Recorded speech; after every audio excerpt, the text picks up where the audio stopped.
Assalamualaikum warahmatullahi wabarakatuh. Kembali lagi bersama channel Dunia Horor. Untuk kisah kali ini lanjutan dari kisah Pulang Setelah 7 Hari Pemakaman bab ketiga. Sebelum menonton video ini, jangan lupa untuk klik tombol subscribe dan nyalakan tombol loncengnya agar tidak ketinggalan cerita-cerita selanjutnya. Kita simak ceritanya.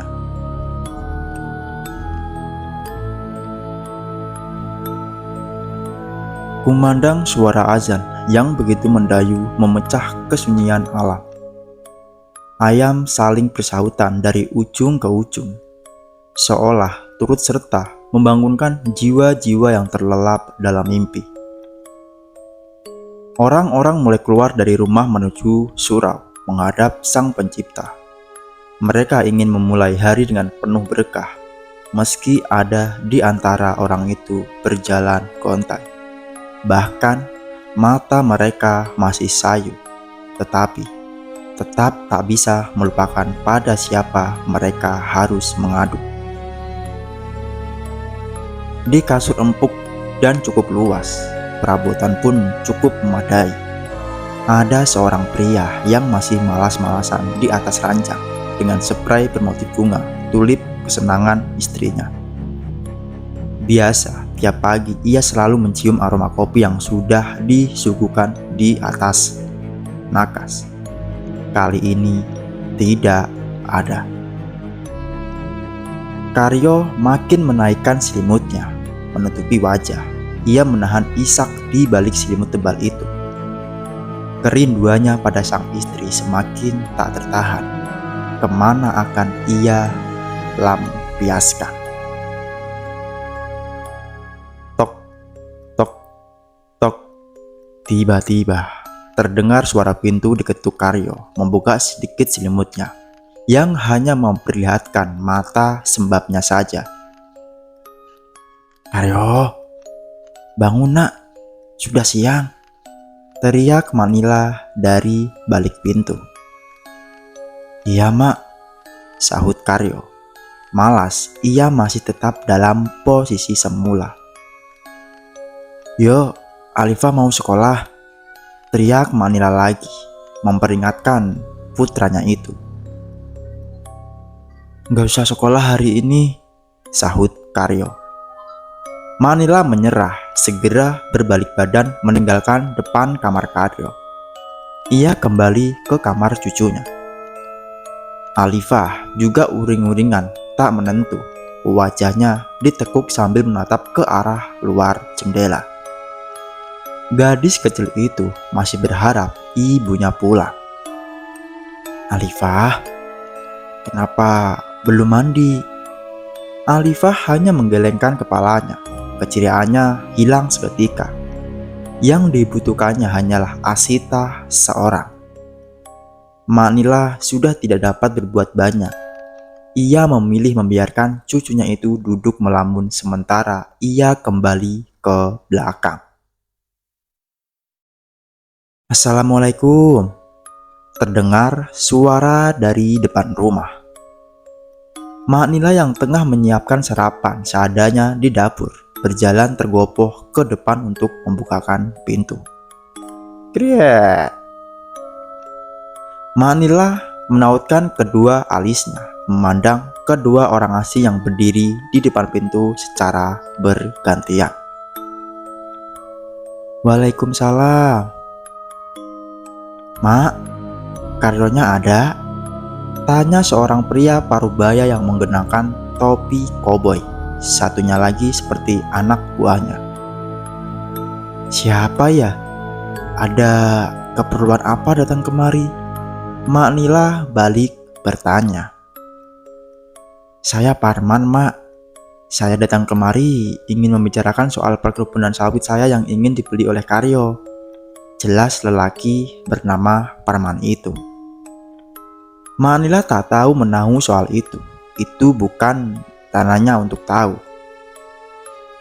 Sebentar, Mak panggilkan dulu, ucap Manila.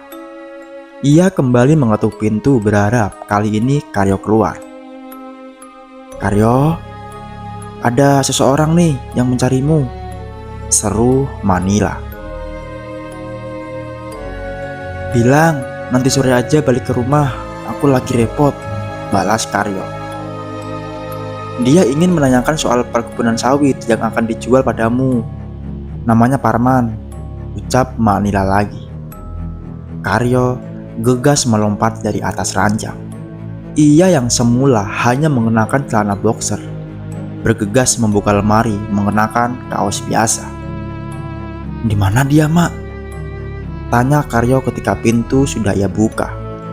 Aroma mulutnya membuat Manila menjauh. "Di luar," jawab Manila singkat.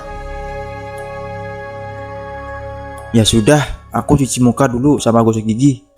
Suruh saja mereka masuk, Mak," jelas Karyo yang tergesa-gesa meninggalkan Manila menuju kamar mandi.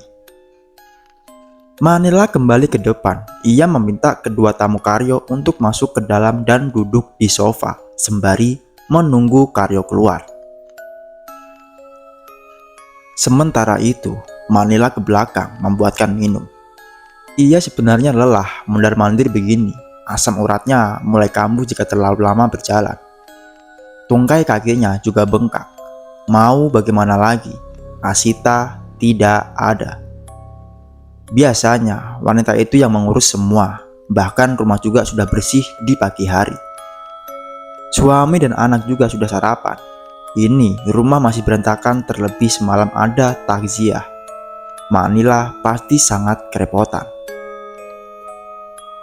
Tak lama kemudian, Karyo keluar dari kamar mandi dan terlihat segar. "Karyo, Mak, capek. Tolong kamu minta tolong istrinya Wahyudi untuk datang ke sini ya, bantu-bantu Mak," pinta Manila memelas sesekali mengurut tungkai kakinya. "Mak, istirahat saja dulu, gak usah buatkan minuman untuk mereka. Biar Karyo ajak mereka duduk di warung kopi sambil mengobrol." "Ya ndak bisa gitu, Karyo. Apa kata orang nanti? Sudah, di sini saja. Mak juga masih nunggu air ini mendidih untuk buat teh hangat." "Ya sudah, nanti Mak panggil Karyo saja kalau tehnya sudah siap. Biar Karyo yang hidangkan di sana." Manila mengangguk setuju. Air sudah mendidih. Kompor gas itu dimatikan. Manila mulai menyeduh teh untuk kamu, Karyo. Setelah itu, ia memanggil Karyo agar anaknya sendiri yang mengantarkan ke depan. Di sebuah warung kopi, tempat para bapak-bapak berkumpul sekedar melepas lelah dan terkadang jadi tempat pelarian dari istri yang suka mengomel karena suaminya tak kerja. Mereka sedang membahas soal apa yang dialami Joko dan kedua temannya tadi malam. "Kamu serius, Joko?" tanya Wahyudi yang ikut nimbrung setelah mendengar cerita Joko di pojokan sana. "Iya, aku yakin itu mah Mbak Asita. Wajahnya serem banget, persis tuh kayak kuntilanak. Seumur-umur aku baru melihat penampakan kuntilanak. Ternyata begitu bentuknya," ucap Joko. "Memang gimana bentuknya? Cantik, seksi, pakai bikini tidak?" "Hahaha," sahut yang lain bernada mengejek. Tawanya disambut oleh para pria lain yang hadir di sana sambil menyicip kopi dan gorengan. "Aku serius. Wajahnya pucat pasi. Bola matanya memutih semua. Rambutnya itu loh, terurai panjang dan menutupi separuh wajahnya," jelas Joko. "Itu saja si Burhan yang ikut berjaga mendadak demam setelah pulang dari pos kampling," lanjutnya lagi. "Aku yakin kalau istri Karyo meninggal secara tak wajar. Bukannya dia muntah darah sebelumnya. Bisa jadi kena teluh. Secara Karyo itu banyak saingannya. Dia juga juragan kaya di desa kita ini. Mereka saling bersautan." "Halah, juragan pelit," tukas Wahyudi mencibik. "Gak boleh gitu, Yud. Itu kan sepupumu. Bukannya dia selalu membantumu selama ini. Aku sering lihat istrimu datang ke rumahnya. Terus kalau pulang selalu bawa sembako," ucap salah seorang yang memang mengenal baik keluarga Karyo. Wahyudi diam. Ia mundur dan duduk di tempatnya semula. Ia memang tak menyukai Karyo. Makanya, sebaik apapun perbuatan Karyo pada keluarganya, tetap ternilai buruk di mata lelaki bertubuh jangkung itu. Apa mungkin karena makamnya nggak dijaga? Kan tadi malam Jumat Kliwon. Meski Wahyudi tak mau membahas masalah Karyo lagi, temannya yang lain masih tetap membahas masalah yang sedang hangat-hangatnya itu. Wahyudi sesekali mempertajam indera pendengarannya karena penasaran, meski telah kalah malu tadi menjelekkan kerabatnya sendiri. Iya, makam Mbak Asita nggak dijaga. Padahal aku sudah bilang sama Bang Karyo. Tapi Kiai Ramdan bilang tidak usah karena hujannya bakal deras sampai malam. Sahut Burhan yang baru saja mengambil sepiring kue dari meja warung. Ada kejadian aneh saat mengubur jenazah Mbak Sita kemarin. Kejadian aneh gimana? Tanya mereka kompak. Tubuhnya gak mau miring ke kanan. Udah diposisikan miring tapi tetap kembali telentang. Mana hujannya makin deras dan pinggir tanah mulai terkikis hujan. Tutur Burhan lalu terjeda sambil menyesap kopi. Apa iya kena azab? Tapi setauku Mbak Asita itu baik loh orangnya. Terkadang yang menurut kita balik di luar bukan berarti dalamnya juga baik. Cibik Joko. Wahyudi yang mulai diabaikan segera pulang setelah membayar minumannya. Setiba di rumah, lelaki itu tak melihat Yani istrinya. Hanya ada anak mereka yang baru pulang dari sekolah. Kemana ibumu? Seternya pada sang anak. Tadi Lek Karyo datang menjemput ibu, jawab sang anak yang sedang melepas sepatu. Ngapain? Raut wajah Wahyudi mulai datar. Ia sebenarnya tak suka jika istrinya datang ke sana. Apalagi sampai pulang membawa sesuatu dari rumah Karyo. Ia tak mau terlihat kesusahan meski kenyataannya ia malas bekerja. Selama ini istrinya yang menanggung biaya hidup mereka sehari-hari, bekerja sebagai kuli nyuci dari rumah ke rumah. Wahyudi memakai kembali sendal yang sempat ia lepas. Ia ingin ke rumah Karyo meminta istrinya untuk pulang. Di sana Yani membantu membereskan rumah. Istri Wahyudi itu juga menyuci pakaian keluarga Karyo. Sebenarnya ini bukan pertama kalinya. Almarhumah Asita dulunya sering meminta bantuan Yani jika ingin ia sangat kerepotan. Rumah jadi sepi ya mak. Padahal baru kemarin Mbak Asita meninggalkan kita, ucap Yani sambil mengayunkan pel ke lantai. Sedangkan yang ia ajak ngobrol tengah mengolesi minyak angin ke pinggangnya. Iya Yan, rumah jadi terasa sepi. Alifah juga murung, itu di kamar cuma melamun aja kerjanya. Karyo juga sibuk sendiri tak mau mengurus anaknya. Mak jadi serba salah, keluk Mak Nila. Sabar Mak, insya Allah nanti Bang Karyo dan Alifah terbiasa tanpa Mbak Asita. Orang-orang juga gak nyangka dengan kepergiannya yang sangat mendadak. Padahal almarhumah sangat sehat. Iya Yan, itu yang buat kami semua terpukul. Mak Nila menghela napas berat. Di depan terdengar suara knalpot dari motor butut milik Wahyudi. Yani yang begitu apal deru mesin motor suaminya itu keluar. Benar saja, Wahyudi menyusulnya. Mana Karyo? Tanya Wahyudi celingukan. Bang Karyo keluar sama temannya, jawab Yani. Abang mau apa kesini? Harusnya abang yang bertanya, ngapain kamu kesini? Jadi babu lagi? Suara Wahyudi meninggi karena ia tahu Karyo tak di rumah.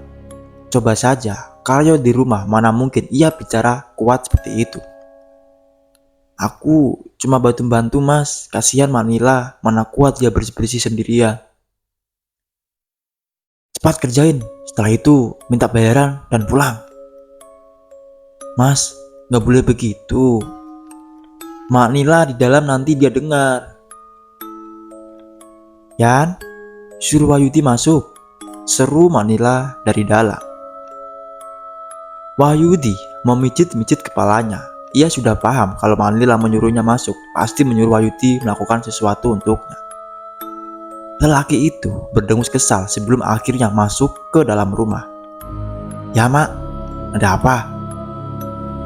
Yud, tolong periksa gudang belakang sana. Soalnya mak mencium aroma seperti bangkai tadi pas lewat. Kan, benar saja. Wanita tua ini pasti menyuruhku. Apa tampang kami ini memang seperti babu yang bisa ia perintah semaunya? Batin Wahyudi.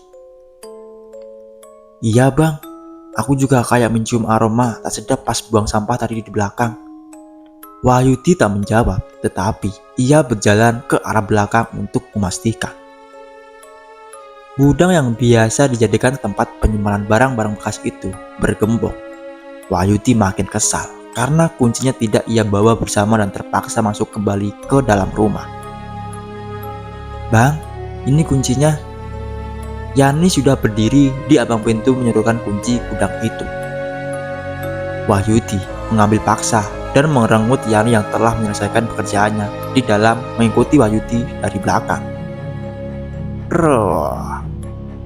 Begitu pintu dibuka, aroma busuk itu makin menguar membuat perut Wahyudi bergejolak ingin muntah.